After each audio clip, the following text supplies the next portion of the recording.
as the moderator for the group presentation.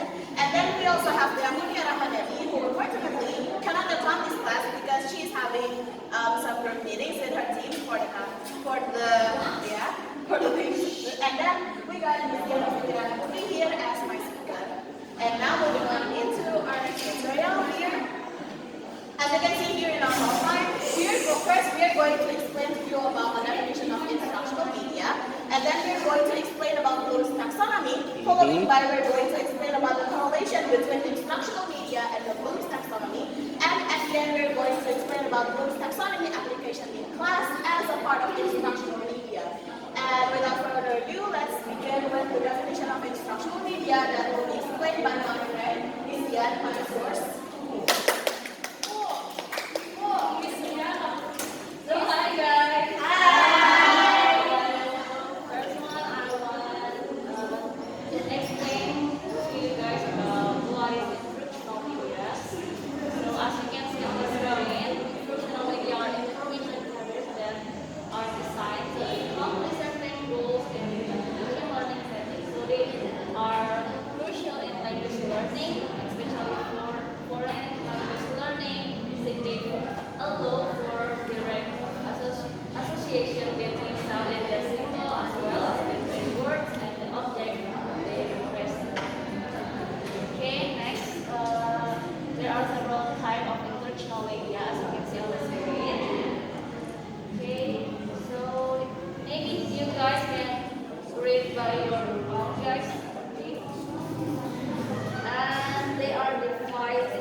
with what is actually Bloom's taxonomy. So as you can see on my screen right now, Bloom's taxonomy was discovered in 1945 when Benjamin Bloom and his partner, Max Engelhardt, Edward First, Walter Hill, and David Cranwell released a taxonomy of educational objectives, a framework for categorizing educational goals. And as you can see right here in my presentation, here are the taxonomies of the Bloom's taxonomy, started with remember as the base of the taxonomy and create at the top of the taxonomy.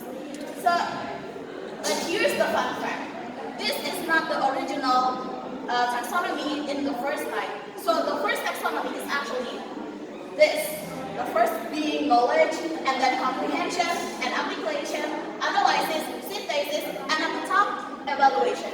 So, but then, a lot of scientists and other linguists, and groups of teachers and professors are gathering together. They revise the Bloom's taxonomy into the taxonomy that we all know right now. So that's a little history about Bloom's taxonomy. Now, moving on to the redesigned taxonomy that I'm going to explain. So, as previously mentioned, as you can see that in the chart I've previously shown, here are the redesigned taxonomy that has been discussed by all the language professors. Consists of remembering, understanding, applying, analyzing, evaluating, and creating. And now we're going to learn about, more deeper about each taxonomy, starting from remembering. So as what you can see on the stage, the remembering stage is designed to help students grasp the basic definitions of things so that they can understand them later. For example, us as students, when we know that we reach this type of understanding of remembering, remembering is the most basic one. Remember as what you see previously in the slide. So as stands as the most lowest slide. So it's like everyone is like able to understand. Like you don't even need to have a really hard effort to do it because you just simply remember things as it's actually also mentioned that it's the lowest and the easiest part. So for example, about weather cycle. So when you were a student and you want to test yourself whether if you already remember the things or not, remember what the weather cycle that the teacher already told you when you were younger? So the teacher just needs to say like, okay, for the first, the water from the sea evaporates, and then they become clouds, and then clouds become rains. So when you understand that, when you know the basic concept and you remember that, that means that you have already passed the remembering stage of Bloom's taxonomy. Sorry. Now moving on to the next, which is understanding. So here in understanding, it entails not only to comprehend the concept, why the water evaporates. So the water evaporates because of the hot weather, right? And then they become clouds. So how do these clouds become rain? Anyone knows? Alright. So when the air that evaporates into the clouds, and the clouds become heavier, full of those evaporation, and then slowly the droplet will come out of the sky, and then it will become rain. So when you understand that basic concept, it means that you already understand about the weather cycle. So it means that you have passed the second stage of Bloom's taxonomy. Now moving on into the third taxonomy, which is applying. So here in applying means that you're applying the knowledge that you have learned before into a variety of settings in order to reach practical goals. For example, same as the water cycle that I have explained before. When you're outside the class and you see rain coming outside, you know about the rain. Like I've learned this previously in my class, okay? Like my teacher told me about this. First, there will be evaporation from the sea, and then there will be a cloud, and then there will be a rain. When you understand that and you see that concept in real life, you know that, and you're applying those concepts in real life. So that's basically how you have passed the stage of applying to yourself. Bloom's taxonomy's understanding to yourself. Now moving on into the next, which is analyzing. Analyzing requires being able to analyze and reconstruct a concept, and this typically involves being able to classify, sort, compare, and contrast it with different ideas. So, as I've already mentioned before, you guys already know what rain is, right? But did you guys know what is snow? Snow is similar to rain, but what comes from the sky is not water. It's a frozen particle called snowflake. And what is the difference between rain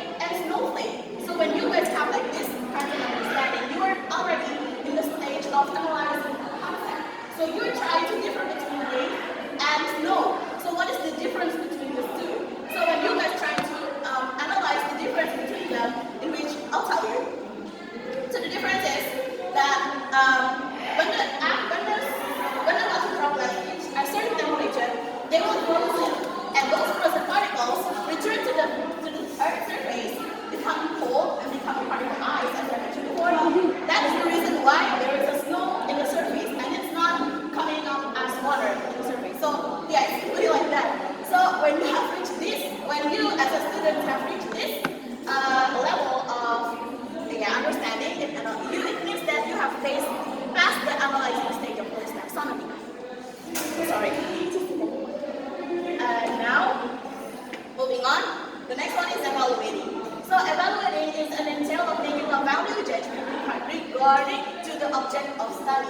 Back to the rain. Okay, so we know how rain is and why it rains. Another question is that, why is there a flood? Why is there a flood in a certain cities and why there is no flood in other cities? So when you're trying to analyze this kinds of problem, like you're evaluating what is wrong with this cycle. Why does rain that's supposed to be rahmat turns out to become a disaster for a group of people in certain areas? So in this part, the evaluating means that you're trying to find out, making a value judgment of what is wrong in that area. What are the causes of flood? Anyone knows? Wait, you don't know the cause of flood? You don't know the cause of flood? Banjir. Alright.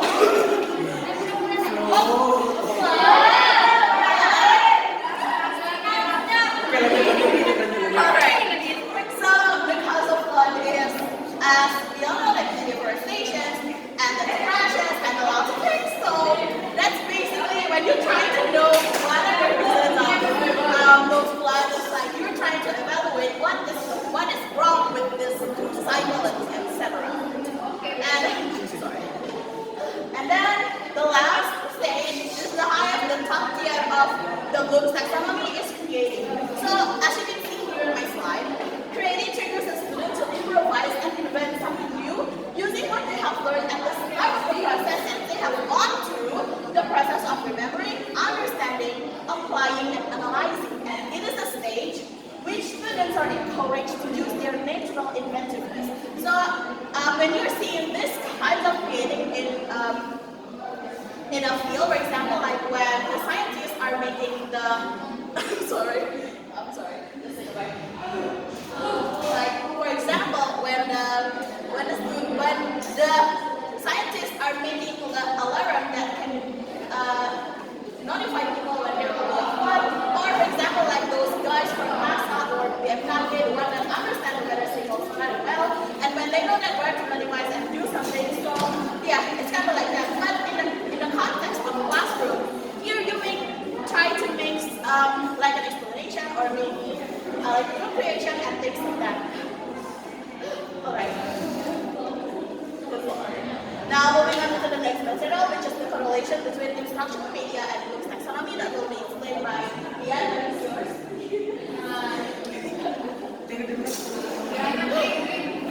Take a deep breath. Hey guys, now I will explain you guys about the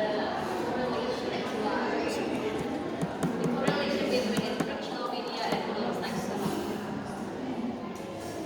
So as you can see in the screen, there are Bloom's taxonomy and effective tool. The Bloom's taxonomy has shown to be useful in a variety of fields, not only for educational purposes. So, for as an example, the taxonomy has been used in technology to render digital text, review apps, and so learning process assessment. So, taxonomy is an effective tool for developing learning objectives and outlines the learning process. So, first one is you must remember a concept before you can grasp it. And the second one, to put a concept into practice, you must first comprehend it. So, and the third one, you must first analyze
Yeah, we're going to demonstrate how to use Bloom's taxonomy to teach affixations in class.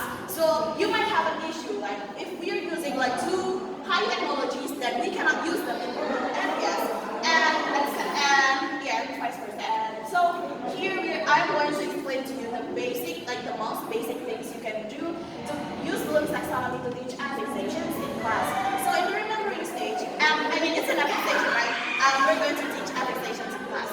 Alright, so in the remembering stage, we as teachers, we're aiming to tell the students about the definitions of the affixations. We need them to know what is affixation and what types of affixations, and giving them the examples of affixation to form their basic understanding about the affixations. So that's the stage one. So stage two in understanding, we are expecting our students to not just knowing what does affixation is.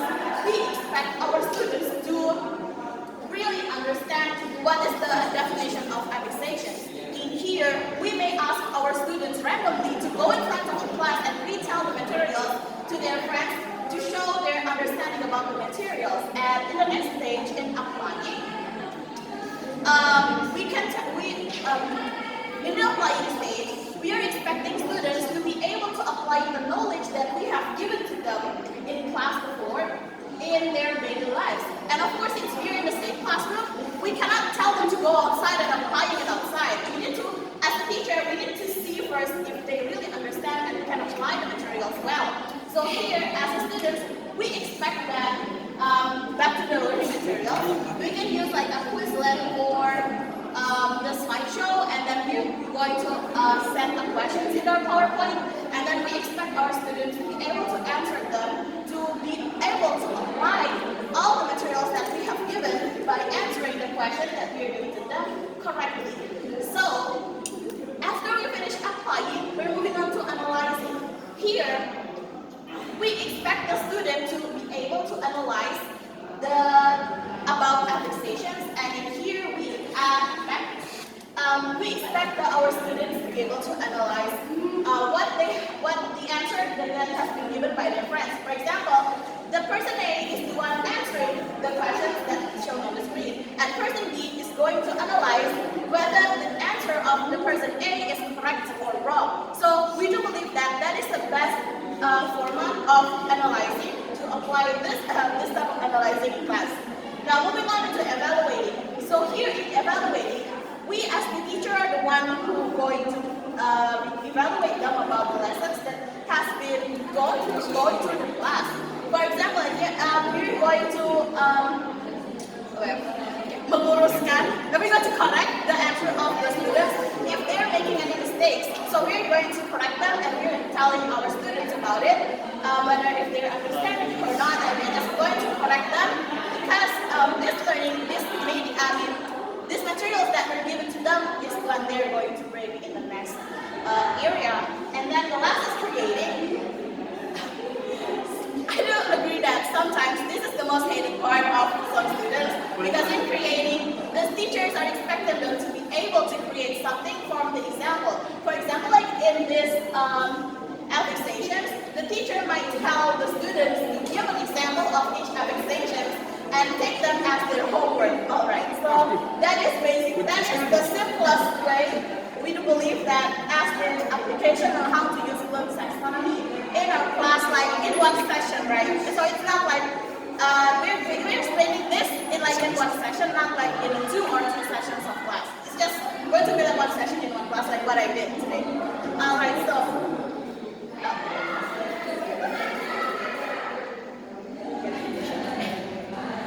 so in conclusion, Bloom's taxonomy has enabled teachers to engage a higher order thinking, connect their unconcept examinations and activities, and better measure the type of learning that students are doing. As you can see here on the screen, that Bloom's taxonomy encourages teachers and educators to think more strategically about the type of learning they see and what students are actually doing in classes if teachers have a taxonomy of learning. And last is that the teachers and educators can also assess learning and compare results by using a shared taxonomy. What does it mean? It means that I have told by my teacher previously that they can have the same taxonomy in one same lesson, and they can use it the same way for all teachers. Like, for example, when teacher A is about to teach affixation, as what I explained here,